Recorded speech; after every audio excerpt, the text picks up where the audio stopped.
Dear students, welcome to DHS Informatics. Now we are going to see Understanding Machine Learning Part 2, Data Processing. When we say data processing, little bit it is a boring subject, but data is main.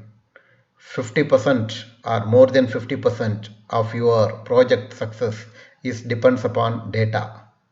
In any machine learning project, data is very important. So that listen what are the steps are involved in this processing. In this session we are going to cover what is data, from what are the sources we can able to collect the data, how important data quality, benefits of good data, data processing flow, data cleaning and data analysis, future engineering. These are the things we are going to cover in this session. Before entering into the session, I am requesting you to subscribe our channel if you are not subscribed yet, so that only we will get our next video.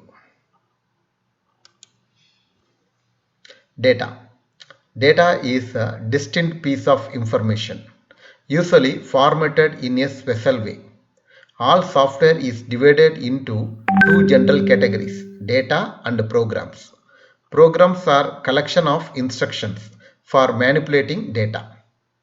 Here you can see now, when you are coming to the machine learning, two things, main thing, data and program. So that data is nothing but your knowledge. I told you in the previous session only, knowledge engineering. Suppose you are not watched my first session, please watch my first session. That link is given in the description. Please go. That is understanding machine learning basic, part 1, introduction. You can see the things. So that data is very important. We can collect the data, we can store the data in database, or we can store the data in Excel sheet, or we can keep it in an JSON files. Any format we can able to keep it. Data source, from where we can able to collect the data. It depends upon your requirement. Based on your project only you have to collect the data. For example, you are going to predict that whether the patient is going to have the heart attack or not. You need scientific data. Suppose you are going to predict the market price, share market price of one particular company, you want the financial data. Similarly, you want to do some research on the agriculture, you want the data from the natural things. What are the data? Plant leaf disease, it is the best example, and the fruit classification. These are the best example for the natural thing. And the statistical data, why we need, who is going to win in the coming election, or we want to identify that the customers who are going to pay the loan, or who are not going to pay the loan. You want to predict those things, we can do the statistical data. Similarly, transportation, we want to identify the vehicle type and their number plate recognition. All these things we want the transport related data. And the cultural data we need, suppose we are doing the research on the ancient books, we are converting from the we are extracting the character from the old book to the book to new form. We are going to extract the data. We need the cultural data, we need, like that lot of things are needed. Meteorological data means, in the sense of, for example, you can see the Delhi incident, the air pollution is very worst. Suppose we want to monitor and predict when the air, when the your city air is going to be polluted more or not. We want the weather data, no? For that we want the meteorological data, we want to collect and keep the things. That will come under geographical and meteorological, it will come. Then what is data quality? Data quality depends upon 6 things: accuracy, completeness, relevancy, validity, timeliness and consistency. Based on this only we can able to see the data quality. So that we can able to see one by one. Completeness, ensuring there are no gaps in the data from what was supposed to be collected and what was actually collected. You can able to see, when you are going to the big shopping mall, they will tell free gift we are going to give, and they will ask you to fill the form. Okay, in the form they will tell your profession, whether you are having a two-wheeler or car, like that. No, that is also thing. What is the purpose of getting whether you are having two-wheeler car? They will able to identify what is your financial background. Okay, and for example, I am going to collect the data for the predicting whether the candidate is going to have the diabetic or not. When a person is going to have a diabetic or not, I want to collect the data. What are the data I want to collect? That time it is not necessary for collecting whether he is having a two-wheeler or four-wheeler. It is no way it is going to be work out. We want the age, sex, body mass index, and cholesterol level, all these things. So that this is to be what we are going to collect, what we collected, that should be match. That is called completeness, the things. Consistency, the type of the data must align with the expected version of the data being collected. Okay. What is going to be the consistent? For example, rainfall prediction I'm going to do. I want the data for all the year. You are missing the few years here and there, then it is not having a consistency. Accuracy, data collected is correct, relevant, and accurately present what it should be. For example, accuracy, some people due to their laziness, they will fill by themselves only data. They will assume something and they will write. That is not the correct data, no? So that who will go to that place and do the thing, roughly some numbers only, no, we only fill, like that they will fill. Then it will become that the incorrect data. And validity, validity is derived from the process instead of the final result. What we can able to say, the validity, that accuracy and validity are same only. Valid data means it is a correct data only, it should not be a fake data. And timeliness, timeliness means for example, I am going to predict that the number of patient in particular city going to have the cancer or not for 2021. I am going to predict, so that I need the data from 2000 to 2020. But instead of that, you are giving the data from 1950 to 1970. How it will going to be worked out? No, so that timeliness is also very, very important. These are the things. The benefit of a good data quality. What is the importance of the getting a good data? When you have the good data only, it will give the accurate decision making. Suppose your data are not correct, the output also going to be wrong only, no? Better audience targeting. For example, you are going for a recommendation system, so that it will tell which audience, which product you can able to recommend.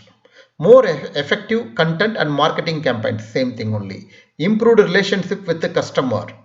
So for example, customer feedback system is there. Suppose you are collecting the customer feedback system, some customers are appreciating the service, some customers are telling complaint, some customers are telling about that they want this type of products are not available in your thing. Some people are giving the suggestion to improvement, so that we have to read all these things and short it out through the program. It will improve the relationship, it will sort it out. These customers are telling this complaint based on this system, means we can able to call them and make the relationship strong, no? Easier implementation. Once the data is correct, accuracy going to be good. Once the accuracy getting, implementation become easy. Suppose your data is not correct, accuracy not going to be perfect, so that you have to keep write coding more times. Competitive advantage, how good your data, based on that you will target your customer easily. Increased profitability, your decision making, your predictions are going to be accurate, then profitability going to be great in your business.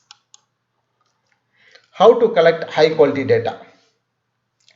Implement a data collection plan,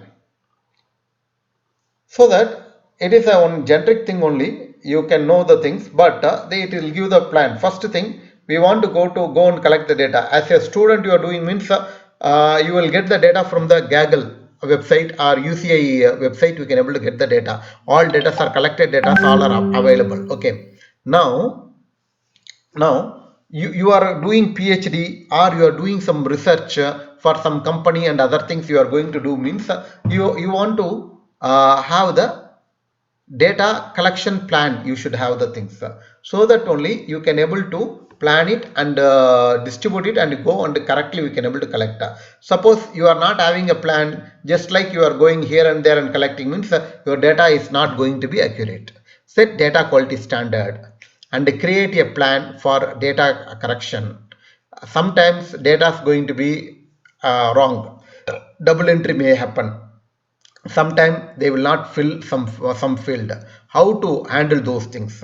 Plan for data integration and distribution across departments. Now for example, you are going to collect the data for the medical related things. There are various departments, maybe diabetic department, heart disease department, lung cancer department, like that. So that we need the plan for the data integration from which department what data we have to collect. It should not be repeatedly collected data. No, what data are we have to collect from the cardiology department, what data we have to collect from the diabetics department. All these things we have to plan it. Set goal for ongoing data collection. We have to keep the goal within this time period. We have to collect this much record, maybe 1000 records we have to collect in this week. Next week you have to improve to the 2500, like that. You have to plan ongoing data collection plan. Then only you can able to get the high quality data. Okay, machine learning applications. There are many applications are there. Among here I am going to categorize 7 applications are there. What are the projects are possible in the machine learning? Okay, first thing, number 1, travel. In the travel, we can able to dynamic pricing in a flight price prediction, because flight price it is fluctuating. We can't able to guess the thing what price going to be there on coming Wednesday, like that. So that we can, with the help of the machine learning concept, we can able to predict the air price, airfare price, airfare. Then predicting the flight delay. Flight delay also we can able to predict. Some flight will be delayed by half an hour, 1 hour. No, that also we can able to predict. Number 2, marketing. In marketing, there are few terms, upselling and cross-selling.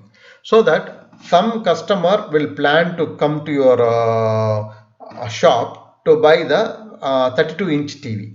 So that how to convert, whether to convert this customer to 32-inch TV to 50-inch or not, that is called upselling. So that once he enter only, based on his past purchase history, it will able to recommend you, yes, you can able to upselling, do the upselling for this customer, or it will tell don't do it, because you will not going for upselling. It will tell it clearly. And cross-selling in the sense, for example, one customer is purchasing a refrigerator and a TV from your shop. You can able to, whether you can able to sell the washing machine to him or not. That is called cross selling. Okay, we can able to plan what type of washing machine we can able to sell to this customer. One customer is purchasing TV for 100-inch. We can able to sell it some higher version of the washing machine to him. One customer is purchasing for 32-inch TV. You have to go with the lower version of the washing machine. That also it will recommend. Predicting lifetime value of the customer. It will going to predict whether this customer in his lifetime, how much he will give the profit to our business. That also it will able to predict the things. Then third one, healthcare. And healthcare disease predictions. I already told you about the heart disease prediction, diabetic disease prediction, lung cancer prediction, and what else? Retinopathy. That is called diabetic patient will have the eye retinopathy. So that we can able to predict that whether retinopathy there is a vein damage in the eye. That we can able to predict. That also possible. Okay. Then fourth, social media. Sentiment analysis, digital marketing. What is meant by sentiment analysis? Sentiment analysis means you are stating one statement, this product is very nice and it is very useful to me, means it is a positive. You are telling don't buy this product, the battery is very weak, like that they are telling. It is a negative. So that it is called sentiment analysis. So that it is not necessary for us to read all the reviews. Nowadays the reviews are giving by the star rating. Star rating, it is not accurate, because some people will type the things excellent service and everything, but they will give 3-star. Some customers will type the things it is not good product, all these things, but you will give 4-star. So that we should not depend on the star rating. So that sentiment analysis, it will have the internal scoring system. It will be promote us whether to buy this product or not. That is called sentiment analysis. And also we can do the, hope you know about the digital marketing, Facebook, Amazon, all are doing the things, lot of digital marketing, to whom we have to promote this product. That is the analysis called digital marketing. Okay, then fifth one, we are going to the sales. to whom we can give the discount offer, and what will be the demand for particular product, we can able to forecast well in advance. And sixth one, autonomous. That is already you know the thing. Google is trying hard for the self-driving car. It is already it's launched self-driving car in a closed campus. It is not come to the public purpose. Okay, so that soon it will going to come. Okay, pilotless aircraft, drones, already in military purpose they are using the drones, and pilotless aircrafts also already America, Russia, these type of countries are already launched those things. And credit and insurance, claim prediction. Okay, last year what is the claim settlement we did? This year how much claims going to become? For the insurance company, this is very important, so that only they can able to plan their finance. Then fraud and risk detection, that is a credit card fraud. Whenever the credit card transaction happen only, it will going to find the thing whether it is a fraud transaction or not. That type of things we can able to analyze with the help of machine learning. Data processing flow. There are 6 steps in a data processing flow. First one, data collection. We have to go and collect the data. In many forms are there. Already we saw the thing. Many sources are there. Once we collected the data, that data to be stored in a data storage in a Excel sheet, or you can able to store it in a database, or you can store it in a JSON file format. Like that you can able to store it the data storage. Then data cleaning. We have to remove the unnecessary duplicate data, inaccurate data. We have to remove the thing, data cleaning. Then data analysis. We have to analyze the data whether we collected thing is achieving our goal or not. That it will be clearly, it will be visible in the visualization. In the visualization is a, you know the thing statement, no, one picture is equivalent to the more than 1000 words.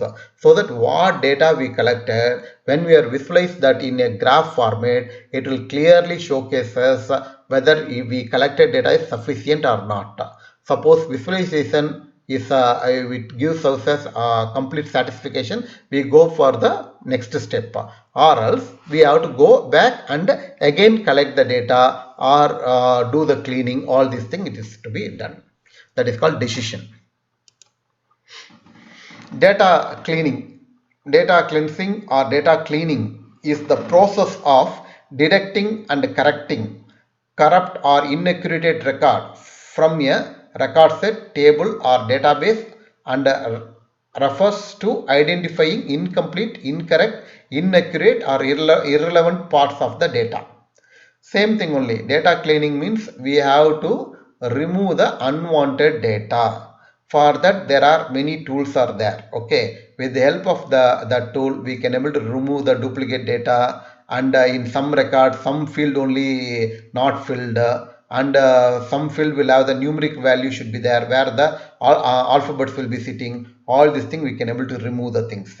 It will be done by the lot of techniques. Data pre-processing. Data pre-processing is a data mining technique that involves transforming raw data into understandable format. So that we collected the data. That data are in a Excel and other thing, no, that will not going to be suitable for the machine learning process. We have to convert the data into ARFF file format, that is a attribute relation file format we have to convert. That is called attribute relation file format. Means suppose for a diabetic patient I am collecting the data. First thing is a age, sex, is a body mass index, cholesterol level, what is his sugar level. Like that we are collecting the data. Now one thing called the one feature, we have to call one column is called the feature. That is will be stored in the database and Excel. No, we have to convert that thing into ARFF file format, that will be easily understandable format for the machine learning technique, or CSV file, comma separated value we have to convert. Real world data is often incomplete, inconsistent or lacking in certain behavior or trend, and is likely to contain many errors. Data pre-processing is a proven method of resolving such issues. For example, in one record, one data is missing, so that how to fill that value. we can have the many methods are there. One thing is the average. We can take the average of the other features, and we can make the average, and we can able to fill the things. If in a one row, one record, there are more data are missing, it will take the decision whether to keep that record or remove that record. Like that we can able to do the things. Data pre-processing prepares a raw data for further processing, so that once the data pre-processed only, we can give the data for the machine learning algorithm. That is very important. Data analysis. In data analysis, business issue understanding, data preparation, explanatory analysis, validation, and visualization. All these things are needed. Okay. First thing, suppose I am collecting data. For what purpose we are collecting the data? That is very important. For example, I am going to collect the data from one college for the recruitment purpose. Who are the best candidate for my company? In this thing, I am not worried about the his height and weight. It is not needed. So that based on my requirement, I have to collect the data. That is called data understanding. Suppose same data is collected for the military purpose, height and weights are very important. For the IT recruitment purpose, height and weight is not important. That is the thing we have to business issue understanding and data understanding. For that we have to collect the data and we have to analyze the data. Based that analyzed data will be going to be checked, validate whether it is have the valid or not. Then it will give the graph analysis whether the how much data we collected, whether it is correct or not. We can easily understand by the visualization method, that is a graph. We are having line graph, pie chart, bar graph, lot of graphs are there. We can able to understand it very clearly. After the visualization, we have to take the decision whether to keep the data or again we can go and recollect the data. Feature engineering. Feature engineering is a very important. What they are telling about the information gain. That information gain in the sense the data what we collected, whether it will going to have the good impact in our accuracy, that is the decision or not, it is going to be decided. Some features are not needed, they are not that much important. For example, you are going to analyze the performance of the car, that car color is not important. Similarly, when you are going to analyze the for example again I am telling you the things, whether the I am going to recruit the player for the cricket. Okay, in that feature analysis, how is the feature of one player? In this thing, their study degree is not important. That is called feature engineering. So that it will going to analyze. We are having some data set will have the more than 100 features, 100 columns are there. This, with the help of this feature engineering, we can able to identify how many features are very important, how many features are not that much important, so that we can able to easily remove the unwanted features which will not going to give a much impact on the result. So that instead of keeping 100 columns, we can reduce to the 10 columns and do the machine learning algorithm. The result going to be same only, it is not going to be change. That is called feature engineering.